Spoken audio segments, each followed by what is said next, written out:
Ndugu zetu tunatoa nafasi ya wabunge wachache waliokaa bungeni kwa kipindi kirefu kusema mawili matatu kuhusu hoja hii. Mheshimiwa Lukuvi, jiandae. Mheshimiwa Jenista, jiandae. Mheshimiwa Malechela, jiandae. Mheshimiwa Ado, jiandae. Mheshimiwa Simba Chaweni. Dakika 3. Mheshimiwa Spika, kwa heshima na taadhima, napenda kushukuru kwa kunipa nafasi hii, lakini kabla ya yote nimshukuru tena Mwenyezi Mungu kwa kutufikisha leo katika siku hii yenye nuru kubwa na upendo iliyotuwezesha kukutana hapa na kufanya kazi hii muhimu kabisa ya kikatiba. Mheshimiwa Spika, kwanza nimshukuru Mheshimiwa Rais wa Jamhuri ya Muungano wa Tanzania Dr. Samia Suluhu Hassan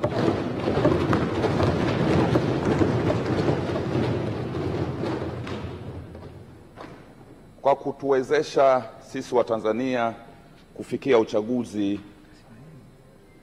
uliofanyika tarehe 29 na kukamilisha kwa amani na utulivu, na kutuwezesha sisi wabunge humu ndani kuweza kuchaguliwa na kuaminiwa na wananchi wa Jamhuri ya Muungano wa Tanzania kuwawakilisha.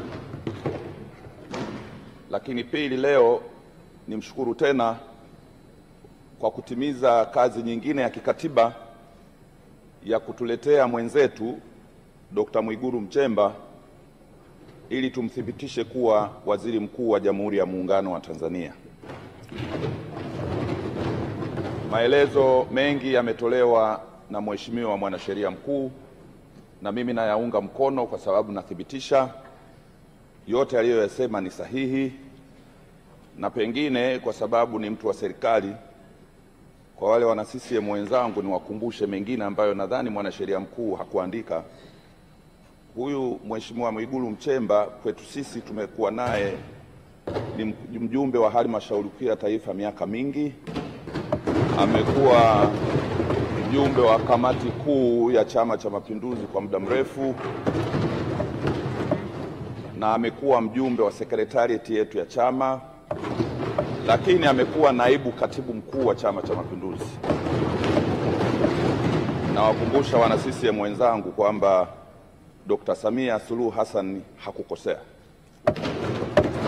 Lakini Mwanasheria Mkuu amesema hapa kwamba ndugu Mwigulu ni mchumi mbobezi. Haya ni kweli, amesomea, lakini wakumbushe tu, kabla hajajiunga na uongozi wa chama na ubunge alitokea Benki Kuu, kuthibitisha kwamba Benki Kuu hawachukui watu hivi hivi tu, wanachukua watu wenye uwezo. Kwa hiyo Mwigulu huyu ametoka Benki Kuu kabla hajajiunga na masuala haya ya siasa. Lakini kwa sisi tuliokaa bungeni muda mrefu tunajua uvumilivu alionao Mheshimiwa Mwigulu kwa mema na mishale mingi aliyopigwa, lakini hajateteleka.